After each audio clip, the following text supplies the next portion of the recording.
Hey, hello. Balik lagi di channel Spoiler Moon dan kita akan lanjutkan lagi kisah hidup Fang Yuan. Di part sebelumnya, Fang Yuan akhirnya menangkap Shen Sang. Walaupun dengan bantuan dari formasi bawah laut peninggalan yang mulia bumi surga. Karena itu, posisi Fang Yuan saat ini berada di atas angin. Dia pun punya peluang besar untuk membunuh Shen Sang. Namun saat dia hendak bertindak, Shen Chongsheng berteriak dengan panik. "Tunggu, Fang Yuan. Aku bisa memberimu imbalan besar." Anehnya, Fang Yuan benar-benar berhenti. Dia menoleh ke arah Shen Chongsheng dengan senyum tipis. Dan inilah kisah hidup Fang Yuan di part 409. Fang Yuan tersenyum tipis dan berkata, "Kau ingin aku melepaskan leluhurmu? Jangan lupa, dia adalah iblis immortal yang telah ditekan langsung oleh Yang Mulia Abadi Bumi Surga. Kondisinya sekarang gila seperti binatang. Kau tetap ingin menyelamatkannya?" kata Fang Yuan dengan tenang. Tatapan Shen Chongsheng tertuju pada Shen Sang yang terkurung di dalam pilar cahaya. Dia menarik nafas dalam-dalam dan kemudian berkata dengan tegas, "Aku yakin ini hanya sementara. Terlalu kebetulan kalau dia menjadi gila permanen tepat saat aku hendak menyelamatkannya." Fang Yuan tersenyum samar. "Kalau begitu, berapa harga yang berani kau bayarkan?" Shen Chongsheng tidak langsung menjawab. Dia lalu mengeluarkan sebuah benda. Benda itu seperti kantong kecil. Ukurannya kira-kira sebesar kepalan tangan. Tapi di permukaannya tampak dipenuhi oleh pola seperti pusaran safir. Kalau diperhatikan, pola itu seolah berputar. Namun saat fokus terlepas, pola itu hanya seperti gambar biasa. Fang Yuan tampak mengangkat alis dan berkata, "Oh, kantong perut berang-berang biru." Makhluk ini adalah binatang buas terpencil yang dulu hidup di antara Laut Timur dan Surga Biru. Setelah Surga Biru hancur, spesies ini pun punah. Kantung perutnya sendiri setara dengan setengah apertur abadi. Kantung ini memiliki tanda dao jalur ruang serta air. Lalu mampu membentuk dunia kecil di dalamnya. Seorang immortal sendiri dapat menggabungkannya ke dalam apertur mereka guna memperluas gua surga yang dimiliki. Karena itu nilainya tak terukur. Tanpa ragu, Fang Yuan mengulurkan tangan dan langsung mengambilnya dari Shen Chongsheng. Dia memeriksanya sebentar dan dia tidak menemukan jebakan. Dengan santai, Fang Yuan memasukkannya ke dalam apertur abadi. Lalu dia tersenyum lagi. "Apa lagi?" Shen Chongsheng menarik nafas berat. Dengan ekspresi enggan, dia lalu mengeluarkan benda lain. Itu adalah sebuah tongkat hitam panjang. Dia melemparkannya ke arah Fang Yuan dan Fang Yuan menangkapnya dengan satu tangan. Tongkat itu terasa berat, dan tingginya lebih tinggi dari tubuh Fang Yuan. Perlahan Fang Yuan merasakan sesuatu. Ada aura kehidupan yang sangat padat dari tongkat ini. Tatapan Fang Yuan tampak sedikit berubah. Dia menyadari bahwa tongkat itu bukanlah benda mati, melainkan sebuah tanaman abadi. Namun bentuknya aneh, tanpa akar, tanpa cabang, dan tanpa daun. Hanya satu batang tunggal. Di bagian atasnya terdapat banyak tanda berbentuk bintang. Ada yang bersudut 5 dan bahkan ada yang 2. Tapi semuanya tersusun rapat dan memancarkan cahaya bintang redup. Ini adalah sebuah benda langka dan juga tidak biasa. Pohon batang bintang jatuh, ujar Fang Yuan. Shen Chongsheng mengangguk dan berkata, "Fang Yuan, pengetahuanmu benar-benar luas dan layak dikagumi. Aku tak menyangka kamu bisa langsung mengenalinya." Sebenarnya Fang Yuan hanya pernah mendengar pohon ini. Secara khusus, kondisi pertumbuhannya pun masih menjadi sebuah misteri. Sejak zaman kuno, jumlahnya sangat sedikit dan hampir tidak pernah terlihat. Sifatnya sendiri unik. Pohon ini terus-menerus menarik bintang jatuh ke arah batangnya. Dan setiap bintang yang menghantamnya akan berubah menjadi tanda bintang tunggal. Karena itulah dia disebut sebagai pohon batang bintang jatuh. Menurut rumor, salah satu tujuan dari Yang Mulia Genesis Lotus mengembara sendirian adalah untuk mengumpulkan pohon ini. Dan nilainya sendiri tak hanya terletak pada pohonnya itu sendiri. Karena jika ditanam di dalam apertur abadi, pohon itu dapat digunakan oleh para immortal untuk membentuk sistem bintang yang mengorbit. Ekologi semacam itu berkembang secara bertahap dari tahun ke tahun. Akumulasinya terus akan meningkat dari hari ke hari, tahun ke tahun, dan pada akhirnya mustahil untuk dihitung. Seperti sebelumnya, Fang Yuan langsung menyimpan pohon batang bintang jatuh itu ke dalam apertur abadinya. Sikapnya begitu alami, seolah tanaman abadi itu sudah menjadi miliknya sejak awal. Kini dia tampak tersenyum dan berkata, "Apalagi, kalau hanya ini saja tidak cukup untuk menukar seorang ahli hebat peringkat 8. Shen Chongsheng menggertakkan gigi. "Aku yakin bahwa material abadi ini akan memuaskanmu." Kali ini, Shen Chongsheng mengeluarkan segumpal air. Air itu terkurung di dalam sebuah bola transparan. Namun di dalamnya, gelombang terus bergulung, bukan hanya di permukaan. Bahkan bagian dalam dari air itu pun tampak berdenyut tanpa henti. Meski gelombangnya tak terhitung, semuanya tetap dalam keteraturan. Gelombang-gelombang naik turun serempak. Ritmenya benar-benar sempurna, seolah-olah mengikuti hukum alam tertentu. Tatapan Fang Yuan tampak berubah. Matanya bersinar tajam. Air pasang maju mundur. Tak kusangka klan Shen memilikinya. Air pasang maju mundur adalah salah satu dari 3 perairan besar di dunia.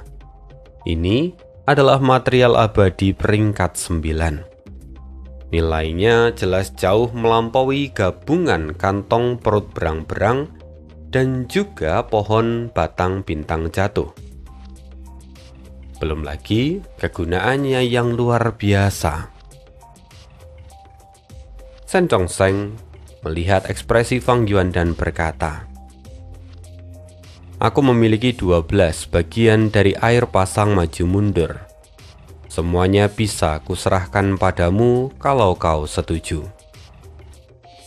Fang Yuan tampak menghela nafas pelan. Sungguh, klan Shen memang layak disebut sebagai kekuatan super Laut Timur. Aset yang kalian miliki benar-benar luar biasa mengesankan. Shen Chongsheng tersenyum tipis. "Fang Yuan, kau terlalu memuji." Tapi kegembiraan Shen Chongsheng seketika pudar. Pada detik berikutnya, Fang Yuan berkata dengan santai, Tapi ini masih belum cukup. Pupil mata Shen Chongsheng mengecil. Ekspresinya kini tampak tegang. Fang Yuan sendiri mencibir. Tanpa ragu, dia mengaktifkan pedang fajar dan siap menghujani Shen Sang bertubi-tubi. Melihat leluhurnya itu, Shen Chongsheng menggertakkan gigi. Leluhurku sudah kehilangan kewarasannya. Dia bukan lagi immortal peringkat 8 yang utuh. Kita sama-sama tahu akan hal itu. Fang Yuan menjawab, tapi seperti katamu, pasti ada saat-saat di mana dia akan sadar. Bukankah begitu? Fang Yuan. Suara Shen Chongsheng teredam. Dia kini benar-benar merasakan tekanan yang luar biasa. Kenapa? Fang Yuan mengangkat tangan, lalu pedang-pedang fajar melesat lagi ke arah Shen Sang. Shen Chongsheng menggertakkan gigi. Dia lalu berseru, "Baiklah, apa lagi yang kau mau? Ku immortal?" Fang Yuan dengan santai menggelengkan kepala dan berkata, "Aku tidak serakah. Aku tetap menginginkan material abadi, tetapi bukan seperti yang barusan. Apa yang telah kau berikan peringkatnya terlalu tinggi. Aku membutuhkan material abadi peringkat 6 dan 7 dalam jumlah besar. Semakin beragam dan semakin banyak jumlahnya, itu semakin baik." Klan Shen yang menguasai 7 wilayah laut besar dan juga ribuan wilayah laut kecil menengah. Bahkan di masa depan, kalian akan memiliki 2 ahli peringkat 8. Jelas ini adalah permintaan yang begitu kecil dan seharusnya tidak menjadi masalah, bukan? Shen Chongsheng menggertakkan gigi. Apa yang kau minta memang bukan masalah, tetapi apa yang akan didapatkan klan Shen setelahnya? Seorang peringkat 8 yang gila. Itu tidak sepadan. Shen Chongsheng menatap Shen Sang dengan tatapan dingin. Orang itu bukanlah aset. Dia adalah ancaman tersembunyi. Di masa lalu, Yang Mulia Abadi Bumi Surga sampai harus turun tangan sendiri untuk menyegelnya. Shen Chongsheng jelas adalah seorang pemimpin sejati.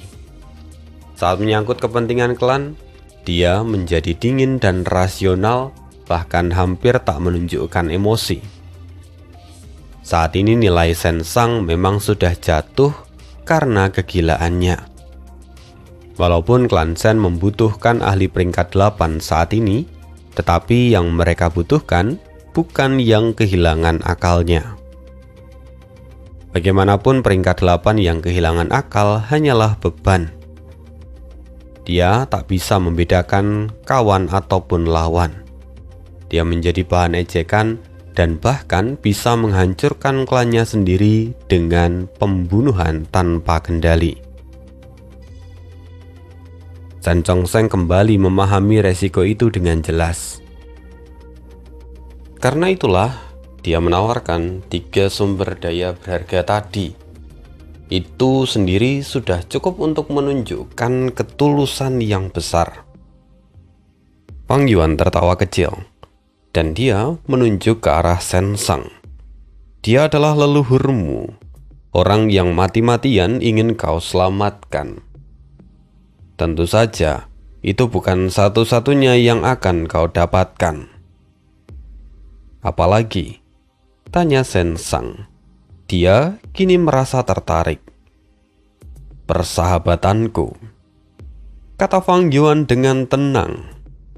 Namun, setiap kata yang keluar dari mulutnya mengandung bobot yang besar. Urat bumi terus bergeser. 5 wilayah akan segera menyatu. Dunia ini akan jatuh ke dalam kekacauan. Laut Timur mungkin tampak makmur, tetapi Laut Timur bukanlah surga.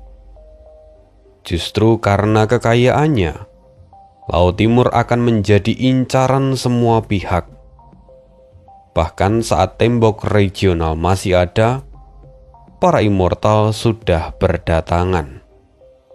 Menurutmu, bagaimana situasi di masa depan? Fang Yuan menatap Shen Chongsheng dalam-dalam. Dalam kondisi seperti itu, apa artinya jalan iblis dan jalan kebenaran? Jika klan Shen dan aku bekerja sama, aku akan menjadi aliansi yang sangat kuat. Kita bahkan bisa menyembunyikan itu sepenuhnya. Klanmu kaya akan sumber daya, sementara aku bebas bergerak tanpa beban. Benua Tengah jauh lebih kuat daripada keempat wilayah lainnya. Jika mereka sampai menyerang Laut Timur, apakah klan Shen akan menyerah atau akan melawan? Dan jika kalian menyerah, apakah semua kekuatan Laut Timur akan tunduk pada mereka?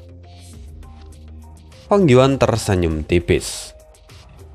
Musuh tidak akan pernah kurang, tapi sekutu sepertiku sangat jarang.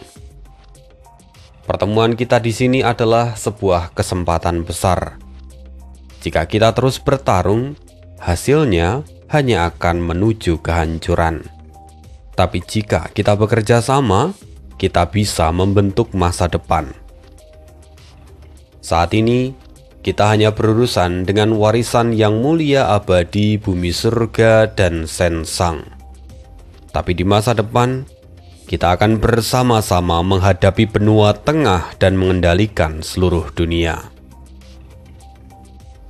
Kata-kata Fang Yuan membuat Shen Chongsheng terdiam. Pikirannya tenggelam dalam permenungan yang dalam. Fang Yuan menghentikan serangannya. Dia memberi Shen Chongsheng waktu untuk berpikir. Perang kacau 5 wilayah telah lama diramalkan oleh berbagai kekuatan besar. Klan Shen memang kekuatan super di Laut Timur, tetapi dalam kekacauan seperti itu, mereka tak ubahnya seperti perahu rapuh yang berada di tengah badai. Shen Chongsheng sendiri bukanlah orang bodoh. Para pemimpin lainnya juga memiliki pandangan yang jauh ke depan. Mereka semua tengah mempertimbangkan arah yang harus diambil ketika kekacauan benar-benar datang. Ini adalah perubahan besar. Sedikit saja mereka lengah, gelombang zaman pasti akan menelan siapapun yang tidak siap. Termasuk juga kekuatan super. Sepanjang sejarah, bahkan di masa damai, tak terhitung kekuatan super yang lenyap ditelan zaman. Terlebih lagi, di dalam era besar saat seorang venerable baru muncul, tatanan dunia akan benar-benar terbalik. Kekuatan lama akan runtuh dan kekuatan baru akan bangkit. Kelima wilayah akan berubah dan tak dapat dikenali. Lalu bagaimana seseorang bisa bertahan di era seperti itu? Pertanyaan ini menghantui setiap immortal yang punya pandangan jauh ke depan. Haruskah mereka bekerja sama dengan Fang Yuan? Inilah inti persoalan yang kini menjadi pertanyaan bagi Shen Chongsheng. Dari segi kualifikasi, Fang Yuan jelas lebih dari layak untuk menjadi sekutu dari klan Shen. Bahkan, Shen Chongsheng sendiri merasa bahwa pihaknya justru kurang memenuhi syarat.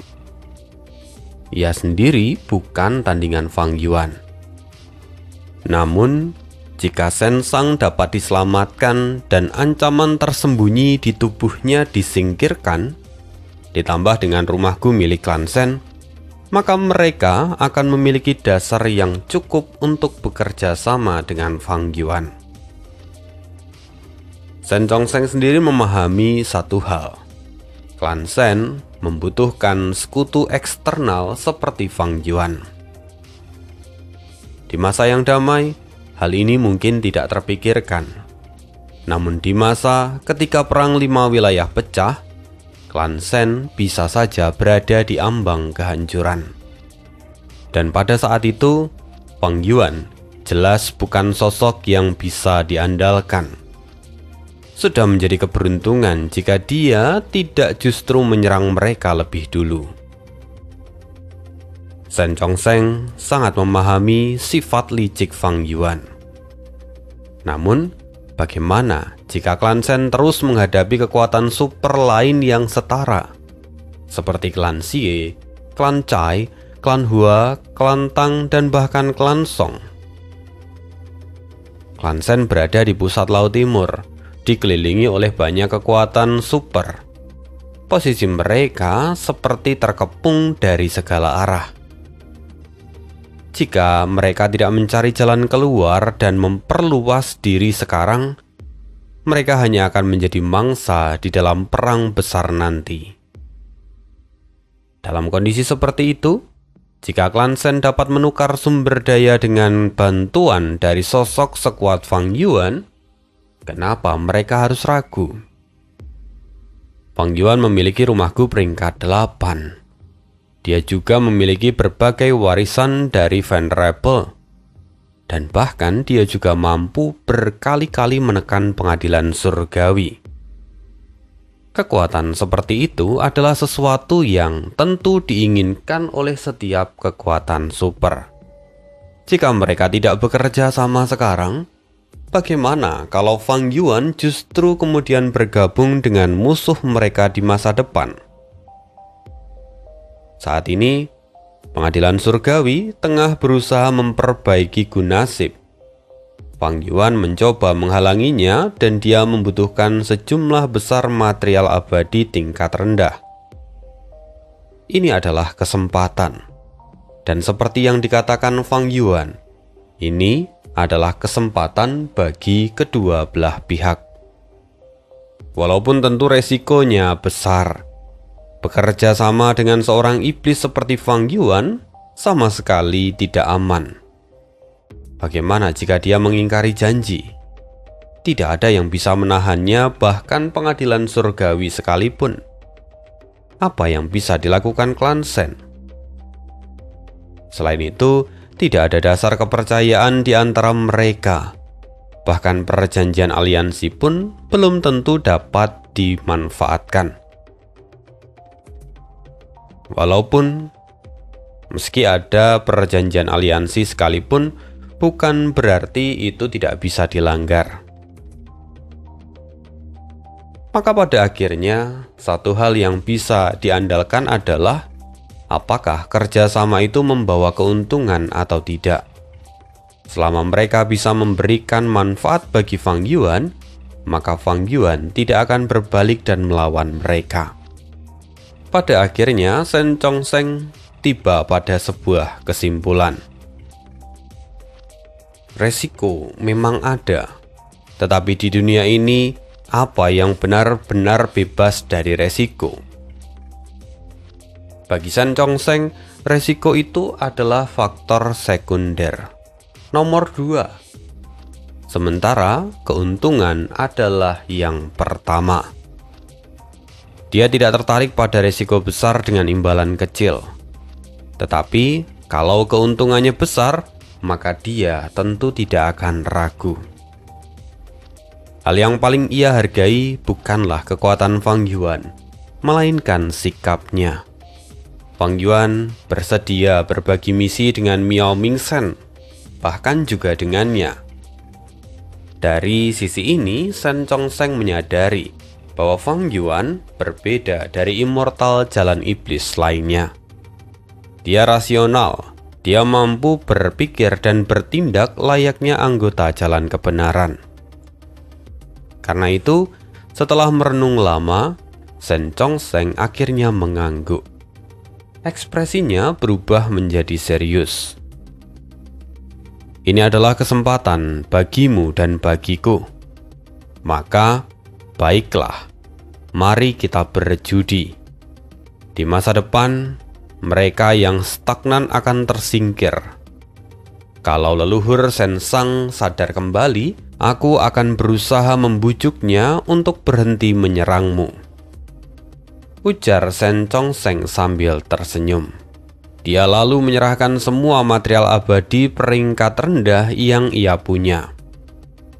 Ini tanda ketulusanku. Fang Yuan langsung menyimpan semuanya ke dalam apertur abadi miliknya. Dia pun segera menghentikan penggunaan pedang fajar dan perlahan mundur. Bagus. Aku akan turun dan mengambil kembali formasi bawah air, katanya dengan tenang. Mengambil formasi itu bukanlah tugas yang mudah. Namun pada akhirnya, Fang Yuan berhasil. Sebelumnya, dia telah melukai Sensang. Pilar cahaya putih memang tidak bisa sepenuhnya menghentikan pedang fajar. Tetapi serangan itu tetap mampu merusak formasi bawah air.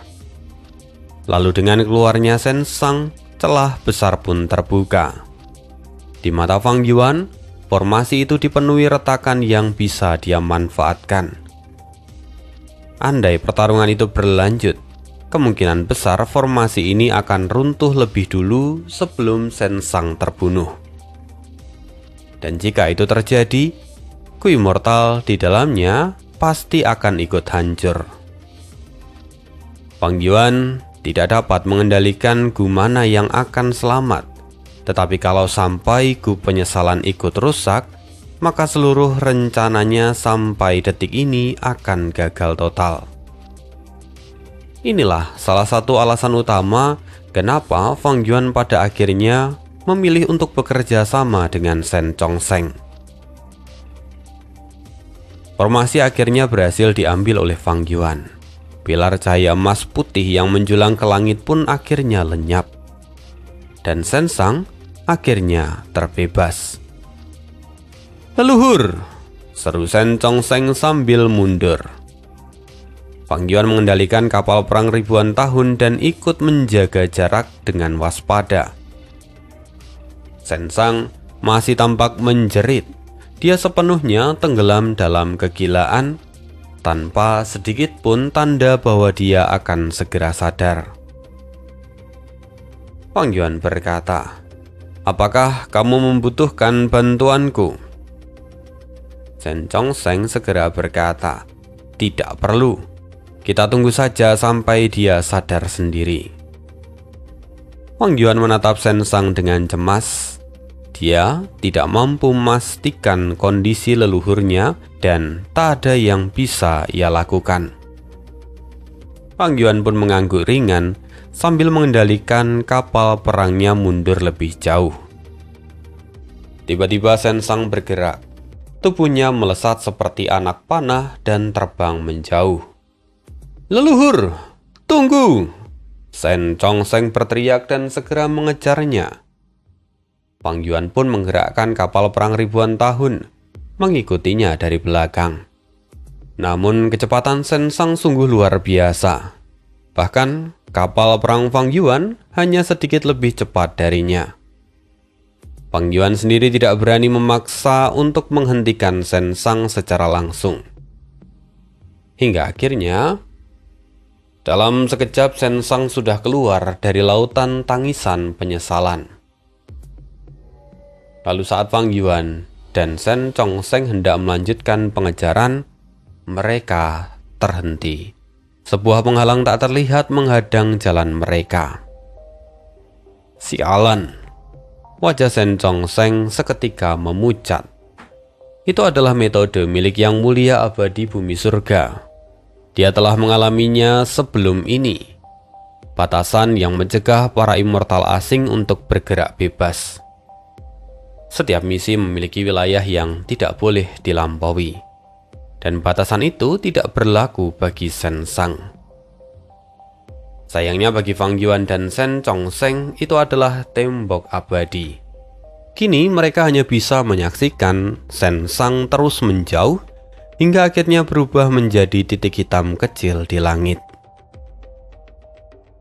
Sepertinya dia tidak akan kembali, kata Fang Yuan pelan. Shen Chongsheng sendiri terpaku untuk waktu yang cukup lama. Sebelum pada akhirnya dia menarik nafas dan memulihkan ketenangannya. Dia menoleh ke arah Fang Yuan dan tersenyum tipis. Kalau begitu, ayo kita kembali. Fang Yuan dengan tenang berkata, Saudara Shen tidak perlu terlalu khawatir. Leluhurmu memang melarikan diri, tetapi dia tidak akan bisa keluar dari surga Paus Naga Biru. Jika dia sadar, dia pasti akan mencoba menghubungimu. Jika dia masih gila, maka itu akan jauh lebih mudah, karena Tugu Prestasi tidak akan membiarkan dia merusak lingkungan ataupun membunuh sembarangan. Jadi pasti akan ada misi lanjutan. Penjelasan Fang Yuan benar-benar masuk akal. Shen Chongsheng mengangguk berulang kali dan ekspresinya kini tampak lebih tenang. Sementara itu, di bawah Tugu Prestasi, suasana tegang menyelimuti tempat itu. Dua kelompok berdiri terpisah, tampak sangat jelas. Di satu sisi Miao Mingzhen, Zheng Luozi, Tu Tuotuo dan yang lain. Sementara sisi satunya adalah anggota klan Shen bersama dengan Ren Xiuping dan Tong Hua. Apa yang sebenarnya terjadi di Laut Tangisan Penyesalan? Jelas sekali itu adalah Fang Yuan. Iblis itu bahkan pernah menekan pengadilan surgawi. Dia benar-benar mengerikan. Tapi klan kita punya 2 immortal peringkat 8. Ditambah leluhur Sensang, kemampuannya tidak diragukan. Tidak ada yang perlu ditakuti. Para immortal terus berbisik. Sementara itu, kelompok Miao Mingzhen tetap diam. Mereka ingin kembali untuk melihat hasil pertempuran, tetapi mereka juga tahu resikonya. Dampak pertempuran di tingkat itu bisa saja langsung menelan mereka tanpa sisa. Tak seorang pun berani mengambil resiko. Mereka hanya bisa menunggu dengan cemas. Lalu tiba-tiba 2 cahaya putih muncul. Fang Yuan dan Shen Chongsheng kembali. Ekspresi para immortal seketika berubah. Sementara Shen Chongsheng tertawa riang dan berkata, Fang Yuan, terima kasih atas informasimu. Ini benar-benar menghemat banyak waktu dan tenaga. Fang Yuan tersenyum dan melambaikan tangan. Ini adalah bentuk ketulusanku. Seperti yang kukatakan, kerja sama kita akan saling menguntungkan. Semua orang tercengang. Baru saja mereka bertarung hidup dan mati, namun sekarang mereka malah bicara seperti sekutu. Apa yang sebenarnya terjadi di dalam sana? Itu menjadi pertanyaan banyak orang. Shen Chongsheng lalu melanjutkan. Aku telah mencapai kesepakatan dengan Fang Yuan. Mulai sekarang kita akan bekerja sama. Keluarkan semua material abadi yang kalian punya. Mendengar itu, para immortal dari klan Shen terperangah. Shen Chongsheng berkata lagi, ini adalah bagian dari kesepakatanku dengannya. Serahkan semua material peringkat 6 dan 7 milik kalian. Mereka tentu saling bertukar pandang dan ragu. Tapi suara Shen Chongsheng semakin keras. Ini perintah. Semuanya terdiam. Apa yang sebenarnya terjadi menjadi pertanyaan banyak orang. Mereka bahkan bertanya-tanya, mungkinkah tetua tertinggi pertama mereka kini telah dikendalikan oleh Fang Yuan? Namun, meski dengan keraguan dan keterpaksaan, mereka pada akhirnya mengeluarkan material abadi masing-masing dan menyerahkannya. Fang Yuan tersenyum sambil menerima semuanya. Walaupun sebenarnya Fang Yuan juga tahu bahwa mereka pasti masih menyembunyikan sebagian dari harta yang mereka punya. Tapi itu tidak untuk dipermasalahkan. Dengan semua material itu, kebutuhannya hampir terpenuhi. Dan setelah semua orang dari klan Shen selesai mengeluarkan material milik mereka, Shen Chongsheng menoleh ke arah Ren Xiuping dan Tong Hua. Kalian juga. Wajah Ren Xiuping langsung pucat. Namun tatapan Shen Chongsheng menjadi dingin. Klan Shen pasti akan mengganti kerugian kalian. Mendengar itu Ren Xiuping hampir memakinya. Klan Shen bekerja sama dengan Fang Yuan. Itu jelas tidak ada hubungannya dengan dirinya. Dia datang sebagai sekutu, bukan sebagai budak. Kenapa dia harus diperas? Melihat keraguannya, Shen Chongsheng tersenyum tipis dan berkata, "Kenapa? Apa kau tidak mempercayaiku? Bahkan, jika kau tidak percaya padaku, apakah reputasi klan Shen tidak cukup untuk meyakinkanmu?" Dengan hati berdarah-darah, Ren Xiuping akhirnya menyerahkan sebagian besar material abadi miliknya. Sementara Tong Hua, ekspresinya jauh lebih buruk. Tapi, tentu dia tidak punya pilihan selain melakukan apa yang dilakukan oleh Ren Xiuping. Sementara itu, melihat Ren Xiuping dan Tong Hua yang tidak berhasil lolos dari pungutan, Miao Mingzhen dan yang lain mulai gelisah. Mereka berpikir bahwa berikutnya adalah giliran mereka. Dan tentu saja mereka tidak akan bisa menolak. Mereka tidak mungkin tinggal selamanya di dalam gua surga Paus Naga Biru. Jadi cepat atau lambat, mereka harus kembali ke Laut Timur. Walaupun tindakan Fang Yuan saat ini lebih mirip dengan pemerasan, tetapi demi masa depan, mereka tetap harus menundukkan kepala. Lagi pula di dunia ini, kekuatan selalu menjadi penentu utama. Logika hanyalah urutan kedua. Saat Miao Mingzhen dan yang lain sedang mempersiapkan diri secara mental, Fang Yuan justru mengabaikan mereka. Pandangannya kini tertuju pada tugu prestasi. Sementara Shen Chongsheng pun tampak melupakan kelompok Miao Mingzhen dan tidak memaksa mereka.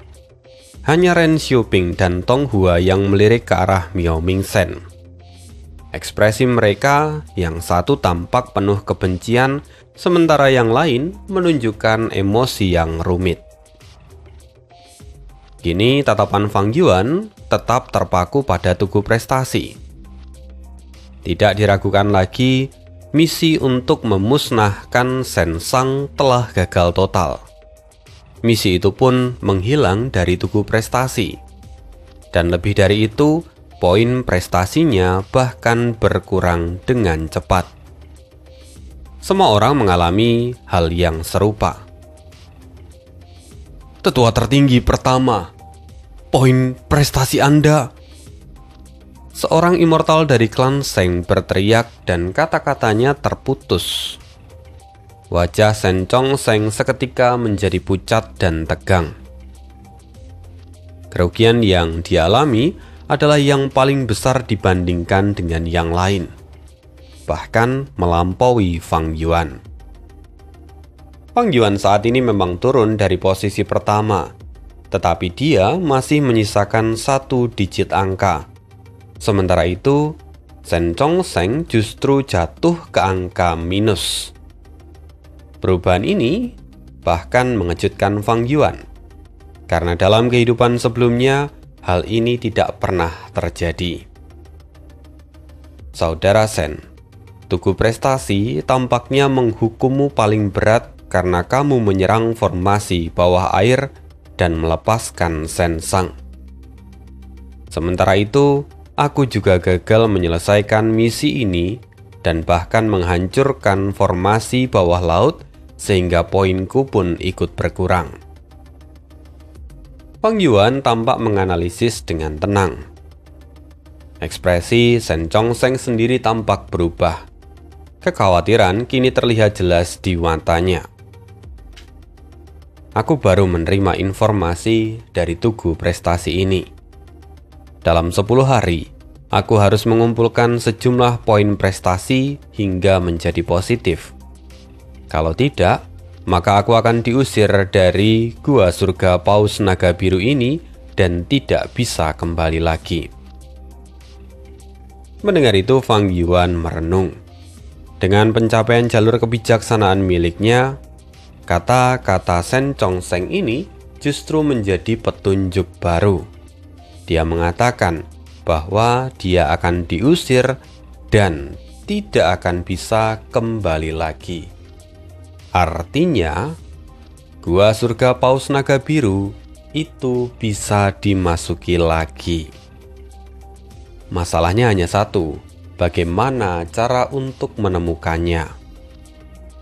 Tatapan Fang Yuan beralih ke arah Miao Mingzhen. Miao Mingzhen bisa merasakan keberadaan Paus Naga Biru dan juga masuk ke dalamnya. Apakah itu adalah syaratnya? Pikir Fang Yuan. Sejak lama dia merenungkan rahasia ini, tetapi dia tidak bisa mendapatkan jawaban yang pasti. Kemampuan Miao Mingzhen itu terlalu aneh. Dia memang seorang ahli dari jalur ruang, tetapi metode yang dia gunakan jelas bukan bagian dari jalur itu. Dan hal inilah yang membuat Fang Yuan waspada. Dia tidak berani menangkap ataupun menginterogasi Miao Mingzhen secara sembarangan. Semua petunjuk kini bahkan mengarah pada satu kemungkinan.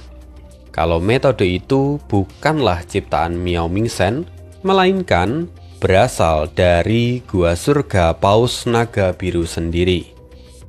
Tepatnya berasal dari Tugu Prestasi. Di sisi lain, Shen Chongsheng menatap angka poinnya dengan wajah muram. Tanpa membuang waktu, dia berjalan menuju Tugu Prestasi. Saudara Fang Yuan, waktuku terbatas. Kita tidak bisa bicara lebih lama saat ini. Fang Yuan pun mengangguk dan berkata, "Silahkan saja Saudara Shen. Jika kamu membutuhkan bantuanku, tinggalkan saja jalur informasi di tugu ini. Maka aku pasti akan segera membantumu." Kata-kata Fang Yuan terdengar begitu tulus. Namun hal itu justru membuat para immortal merasa aneh.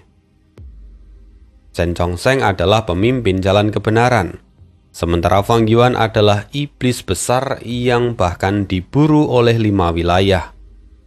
Hubungan mereka saat ini terlalu akrab. Shen Chongsheng kini tidak menolak. Dia tersenyum tipis. Dia sendiri tahu bahwa Fang Yuan pasti bisa membantunya. Tetapi dia juga paham bahwa harga dari bantuan itu pasti sangat mahal. Karena itu, kalau masih bisa, dia lebih memilih untuk menyelesaikan masalah itu sendiri. Tanpa ragu, Shen Chongsheng memilih misi tingkat menengah dan kemudian segera pergi. Lalu, Fang Yuan kemudian melangkah ke depan. Dia kini berdiri di depan Tugu Prestasi. Dia lalu memilih misi berskala besar. Tatapannya berhenti sejenak. Sebuah misi baru akhirnya muncul. Judulnya Merebut Kembali Gu Immortal. Targetnya adalah Gu yang diambil saat membongkar formasi bawah air. Fang Yuan membacanya dengan seksama. Misi itu sangat rinci. Setiap Gu Immortal disertai dengan nilai dan poinnya masing-masing. Setelah menghitungnya, Fang Yuan menyadari bahwa jumlahnya persis dengan yang dia dapatkan. Fang Yuan terus membaca isi misi itu dan menyimpulkan sesuatu. Bahwa misi ini jelas dibuat khusus untuk dirinya. Bahkan, sebelumnya dia sempat memeriksa Gu Immortal yang ia dapatkan. Namun melalui misi ini, semua detail terbuka tanpa perlu melakukan eksperimen. Dari sini Fang Yuan mengetahui bahwa ia memperoleh 3 Gu peringkat 8. Lalu, jumlah terbesar yang ia dapatkan adalah Gu Immortal peringkat 7 dan juga ada beberapa Gu Immortal peringkat 6. Setiap Gu Immortal memiliki nilai yang luar biasa. Bahkan yang terendah, peringkat 6, diberi nilai 10.000 poin prestasi. Seketika terdengar gelombang nafas tertahan. Para immortal yang ada di belakangnya juga melihat misi itu. Ekspresi mereka berubah drastis. Ada yang iri, cemburu, dan bahkan ada yang marah. Tentu saja tetap disembunyikan. Karena dengan nilai tukar seperti itu, Fang Yuan hanya perlu menyerahkan 1 Gu Immortal peringkat 6, maka dia akan mendapatkan 10.000 poin prestasi. Jumlah itu jelas telah jauh melampaui seluruh akumulasi yang ia dapatkan sebelumnya. Sungguh, itu adalah suatu hal yang tidak masuk akal. Sebelumnya, mereka telah berusaha keras mengendalikan formasi jalur perbaikan. Saat pertempuran pecah, mereka bahkan harus menahan dampak dari konflik. Mereka menguras esensi abadi dan menghadapi rasa takut yang besar. Namun hasilnya, nol. Sebaliknya, Fang Yuan justru mendapatkan keuntungan yang besar. Jika semua Gu Immortal yang dia dapatkan ditukar, maka jumlah poin prestasinya akan melampaui batas imajinasi. Perbandingan ini benar-benar terasa menyakitkan. Miao Mingchen dan yang lain pun kini masih mencoba menahan diri. Sementara, anggota klan Shen serta Ren Xiuping dan Tong Hua, kondisi mereka tampak semakin buruk. Bagaimanapun yang lain hanya kehilangan esensi abadi, tapi mereka kehilangan sebagian besar material abadi yang mereka jaga. Tidak ada keuntungan, malahan kerugian besar. Perasaan itu benar-benar menyiksa. Tapi Fang Yuan tidak berniat menyerahkan satupun Gu Immortal yang dia dapatkan. Lagi pula Gu Immortal itu bersifat unik. Kesempatan seperti ini tidak akan datang 2 kali. Jika dia membutuhkan poin prestasi, dia bisa mencarinya dengan cara lain. Tidak perlu menukar dengan aset yang begitu berharga hanya demi keuntungan jangka pendek. Lagi pula sebagian besar Gu Immortal yang ia dapatkan berasal dari jalur bumi. Bagi Immortal biasa, mereka mungkin akan menjual Gu yang tidak sesuai dengan jalur mereka karena biaya pemeliharaannya juga sangat besar. Tapi Fang Yuan berbeda. Dia mengembangkan semua jalur, dan jalur bumi saat ini sangat cocok baginya. Terlebih lagi, pencapaian jalur bumi miliknya baru saja mengalami peningkatan. Dan kini, Fang Yuan pun mulai mempertimbangkan satu hal, yaitu membangun rumah Gu ketiga. Sejak awal Fang Yuan memang punya rencana untuk membangun 3 rumah Gu. Sekarang, 2 rumah Gu sudah terwujud.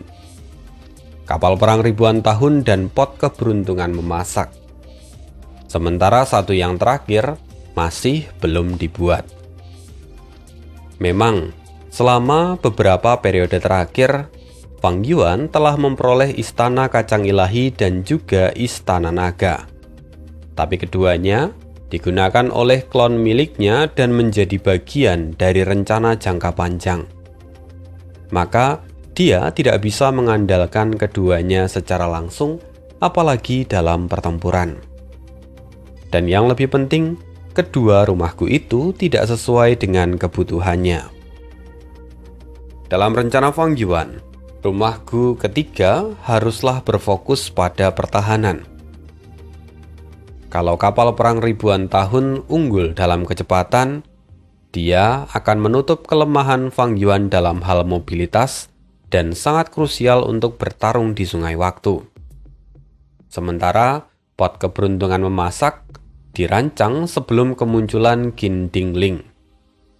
Tujuannya adalah untuk menekan keberuntungan milik pengadilan surgawi sekaligus memperbesar keberuntungannya sendiri. Lalu, pada akhirnya, rumah Gu terakhir yang dirancang Fang Yuan itu hendak ia tujukan untuk pertahanan serta pemulihan. Dalam pertempuran 5 wilayah nanti, bentrokan sengit tak akan terhindarkan. Waktu untuk memulihkan diri akan menjadi sangat terbatas. Fang Yuan membutuhkan benteng pertahanan yang cukup kuat untuk memberinya waktu dan untuk memulihkan diri di tengah medan perang. Bahkan, rumah Gu itu harus mampu menahan serangan dari seorang venerable di masa lalu, setidaknya untuk sementara. Dan jalur bumi adalah pilihan yang paling masuk akal. Jalur bumi dikenal kokoh. Sejak awal, jalur itu unggul dalam hal pertahanan. Menggunakan Gu Immortal jalur bumi untuk membangun rumah Gu ketiga, itu tentu menjadi pilihan yang terbaik. Dan dengan begitu, Fang Yuan telah mengambil keputusan. Walaupun saat ini, sebenarnya Fang Yuan belum menyadari bahwa klon miliknya, Wu Shuai, sebenarnya telah memperoleh metode untuk membangun rumah Gu dari jalur bumi. Dan metode itu ia dapatkan setelah melakukan eksplorasi alam mimpi sebelumnya. Rumah itu sendiri bernama Benteng Gunung Berat Tanah yang Damai. Nama yang sesuai dengan kebutuhannya. Namun, saat ini Fang Yuan tidak tahu, karena walau pencapaian mereka itu saling terhubung satu dengan yang lain, namun ingatan mereka tidak. Tanpa komunikasi langsung, Fang Yuan tentu belum mengetahui apa yang ditemukan oleh Wu Shuai.